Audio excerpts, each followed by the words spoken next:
Mount Everest, दुनिया की सबसे ऊंची चोटी। इसे जीतना हजारों लोगों का सपना होता है, जुनून होता है। लेकिन जरा सोचिए, क्या हो अगर इस जानलेवा चढ़ाई पर सबसे बड़ा दुश्मन कोई बर्फीला तूफान ना हो, बल्कि वो इंसान हो जिस पर सबसे ज्यादा भरोसा किया है, अपना ही गाइड।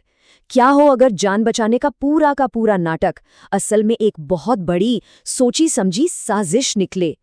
आज हम एक ऐसे ही चौंकाने वाले घोटाले की परतें खोलने जा रहे हैं। एक ऐसा घोटाला जहां जान बचाने के नाम पर एक बहुत बड़ा स्कैम चल रहा था। मतलब जो हेलीकॉप्टर रेस्क्यू एक जिंदगी बचाने वाली चीज लगती है, वो असल में एक धोखाधड़ी का हिस्सा थी। तो चलिए समझते हैं इस पूरे मामले को। और बात कोई छोटी मोटी रकम की नहीं है।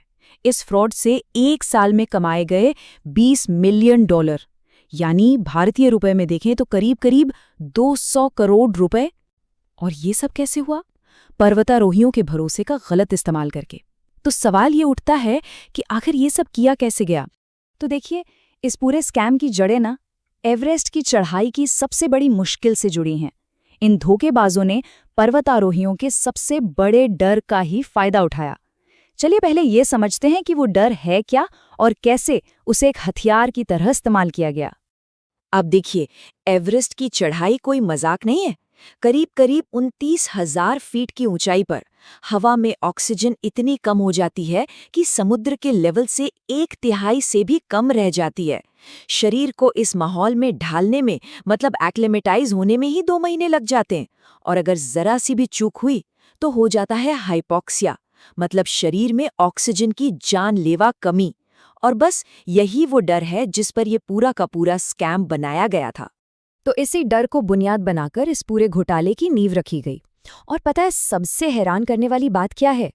इस इतने बड़े हाई एल्टीट्यूड स्कैम का जो मेन इंग्रेडिएंट था, वो एक बहुत ही आम सी चीज है।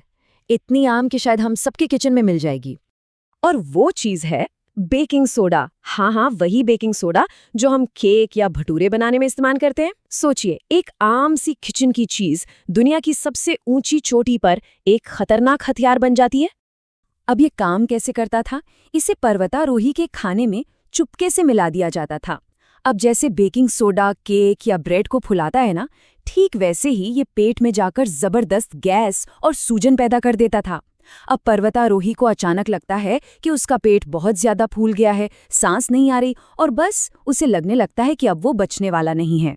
यहाँ एक बात समझने बहुत जरूरी है। जो असली एल्टीट्यूड सिकनेस होती है, वो ऑक्सीजन की कमी से होती है, और उसके लक्षण जैसे सिर दर्द, थकान, वो अलग होते हैं।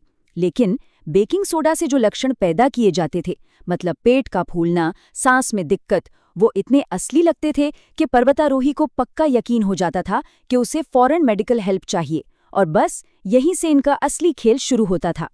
तो अब सवाल आता है कि एक झूठी बीमारी को लाखों के मुनाफे में कैसे बदला जाता था? देखिए, ये किसी एक अकेले आदमी का काम तो था नहीं।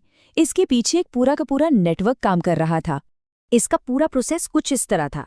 स्टेप 1, गाइड जिसने बेकिंग सोडा मिलाया है वो एक झूठी इमरजेंसी की खबर देता है।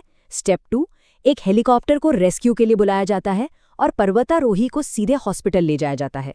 स्टेप 3, वहां पर हॉस्पिटल, जो पहले से ही इस साजिश में मिला होता है, एक बहुत बड़ा झूठा बिल बना देता है। फिर ये बिल भेज दिया जाता है ट्रैवल इंश्योरेंस कंपनी को, जो कि उसे पे कर देती है। और आखिर में ये सारा पैसा गाइड, हेलीकॉप्टर कंपनी और हॉस्पिटल आपस में बांट लेते थे। एकदम सिंपल। मतलब ये एक पूरा का पूरा रैकेट था जिसमें ट्रैकिंग गाइड से लेकर हेलीकॉप्टर कंपनियां और अस्पताल सब मिले हुए थे। और धोखाधड़ी का लेवल देखिए, कभी कभी तो ये लोग एक ही हेलीकॉप्टर में 4 लोगों को रेस्क्यू करके लाते थे, लेकिन कागजों पर ये दिखाते थे कि हेलीकॉप्टर ने 4 अलग अलग चक्कर लगाए हैं, ताकि बिल को 4 गुना किया जा सके। कमाल है।